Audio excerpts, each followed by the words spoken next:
Welcome Africa to the latest news from across the continent and the world. This is Imane Naouad, and starting from Algeria, as citizens are making the 71st anniversary of the outbreak of the glorious November 1st, 1954 revolution, the historic uprising that set the nation on its path to independence. It's a day of pride, remembrance and unity for the Algerian people as they honor the heroes who sacrificed everything for a free sovereign Algeria. Widad Alawa talks more on the topic. November the 1st, the day that changed Algeria's destiny. 71 years ago, the first shots of the revolution marked the beginning of the struggle for freedom and dignity.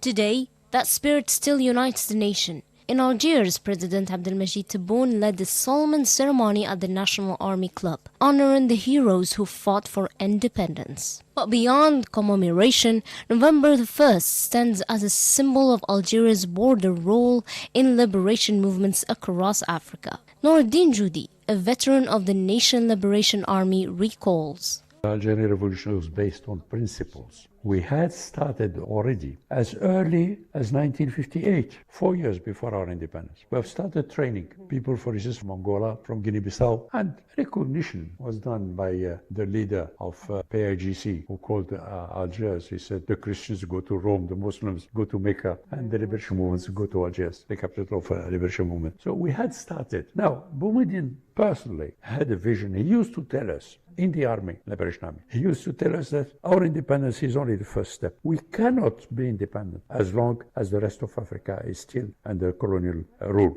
and apartheid. As Algeria marks this November 1st, the message endures. The revolution spirit lives on in the pride and sovereignty of a free nation that still upholds November's principles to fight for just causes and be the voice of the oppressed on the international stage.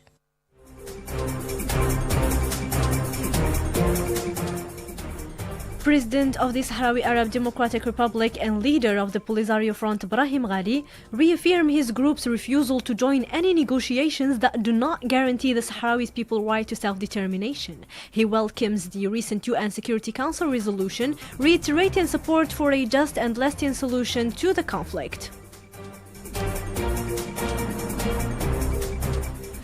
On the same file, the Sahrawi Observatory for Natural Resources reaffirms that peace and sustainability in Western Sahara depend on granting the Sahrawi people the right to self-determination and control over natural resources.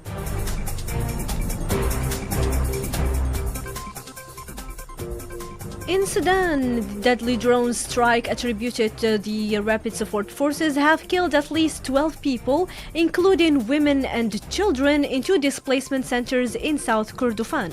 Humanitarian groups report worsening conditions as the violence spreads and civilians flee the conflict zone.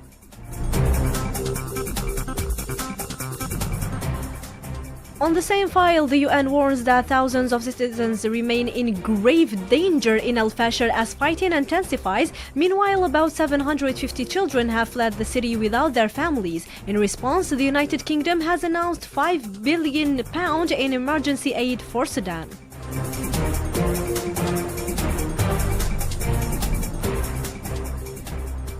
In Mali, the security situation continues to deteriorate as terrorist groups impose blockades on major cities and rural areas. Residents of Bamako and surrounding region face food shortage, halted education and restricted movement amid escalating violence and economic hardship.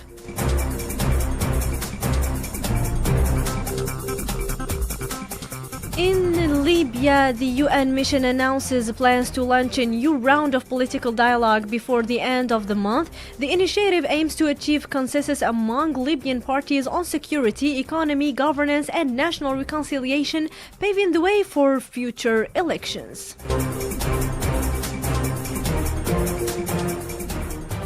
The UN Secretary General Antonio Guterres urges all parties in the Democratic Republic of Congo to immediately cease fighting and implement existing peace agreement without delay.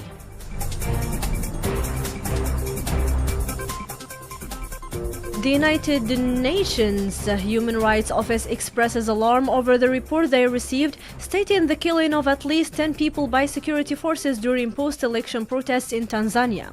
The violence erupted after this week's general elections, with reports confirming multiple injuries and growing calls for accountability.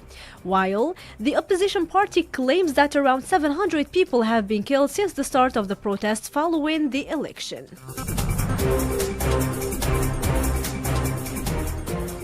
In Nigeria, President Bola Tinubu dismisses allegations of religious intolerance following remarks by the President of the United States, Donald Trump.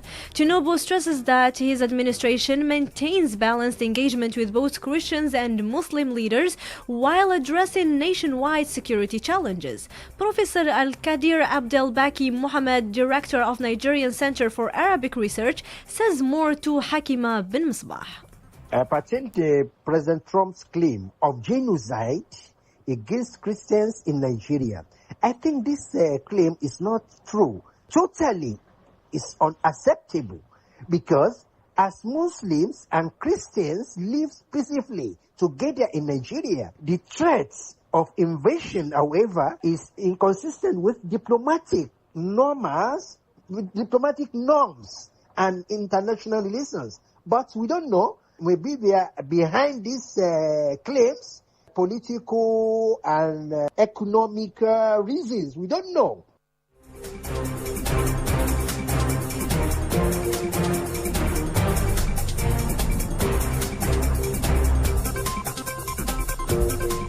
At least 21 people have died and 31 others are missing after a landslide struck western Kenya following days of heavy rain.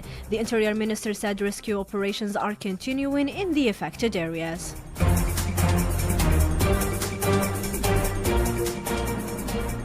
Shifting to the economy front, a new $1.5 billion African infrastructure financing facility is being launched by Afreximbank in partnership with the African Union's development agency, AUDA-NIPAD. The initiative aims to speed up infrastructure growth across the continent.